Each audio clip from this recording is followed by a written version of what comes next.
or bought something with cash. Swiping and tapping our cards and our apps are not just the easiest way to spend money, they're the safest way, unless, of course, we misplace our phones or our wallets, and then it's a nightmare. It is hard to misplace your hands, however. And soon your hand may be all that you need to buy anything that you can afford and many things that you can't.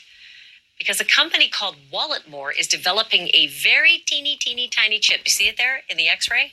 That should creep you out. The chip is like the ones that are found in smart credit cards or debit cards, and the chip gets embedded just under your skin and makes your whole hand a credit card. Joining me now is Wojtek Perota. He's the CEO and founder of Walletmore. Okay, Wojtek, this is so futuristic and out there, but walk me through how it actually works. Hey, so first of all, thanks for having me. Let's look at the chip as a super small card that you can use wherever contactless payments are accepted. So it's exactly the same NFC technology, which stands for near-field communication, and therefore it can be used only for the near-field communication payments. So therefore you cannot be tracked, you cannot be monitored, you cannot be spied with that implant because it's exactly the same technology as credit card.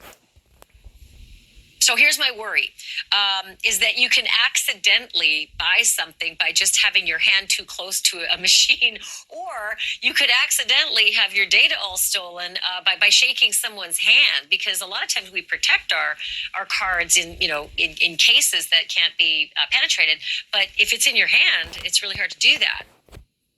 It's not that simple, to be honest. First of all, you cannot lose money when you are shaking hands with anyone, because the implant is the passive tag and it doesn't have any internal source of energy, and therefore the only option to get the read of that implant is to put it in the near field of terminal.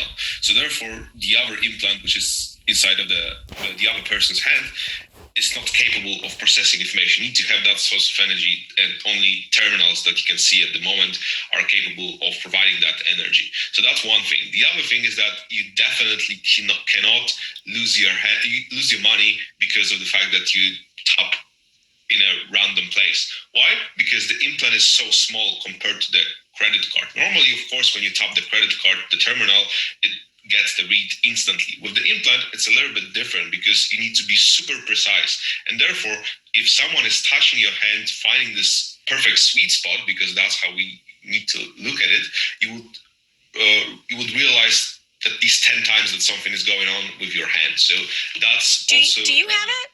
Wojtek, do you have it in your hand right now? Yeah, of course. Actually, the X-ray that you saw was from my hand, and that's how it looks. On my hand. So show me your hand. Is it possible to see it at all? It's just barely standing out, right? Like it looks like maybe a little like a scar. Yeah, as you can see, I'm popping it a little bit. Oh man, that's crazy. Did you have a doctor insert it?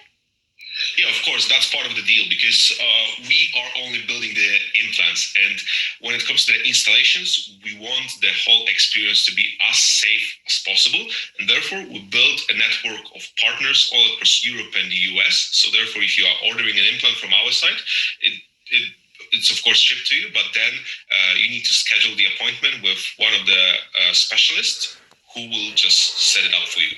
So do you use it? Like, do you go up to a cashier and say, "Yeah, I'll just tap my hand"? And if that's the case, what's the reaction from the sales clerks? Yeah, of course. I've been testing it myself since the very beginning. I have been the first person to get it installed, and reactions are pretty wild, to be honest. Sometimes people just don't care, but because when they are stuck in the office for like 10 hours, they just do not care. They just care about having the payment to be processed. But sometimes the reactions are really extreme, because when I tap my hand and there's clearly nothing hidden inside of the glove or anything else, anywhere else, they are just asking, how the hell is that possible? You need to have a watch somewhere down here in your shirt. But when I'm just taking it down and seeing and showing that, okay, there's nothing out there, then the conversation begins. But in most cases, it turns out to be like a positive conversation, because as long as I explain how it works and what's actually inside, they're pretty much optimistic about it. So there is an instant. Well, I'll tell you what, there's still a lot of regulatory there. I mean, this is a long way before its mass market appeal, but it is really interesting to see that you're on the leading edge of this and that you're doing it yourself as your lead guinea pig. Wojciech Paprota, thanks so much for being on. I want to stay with you on this story to see how you do with the business. Thank you for watching. Go to newsnationnow.com to find news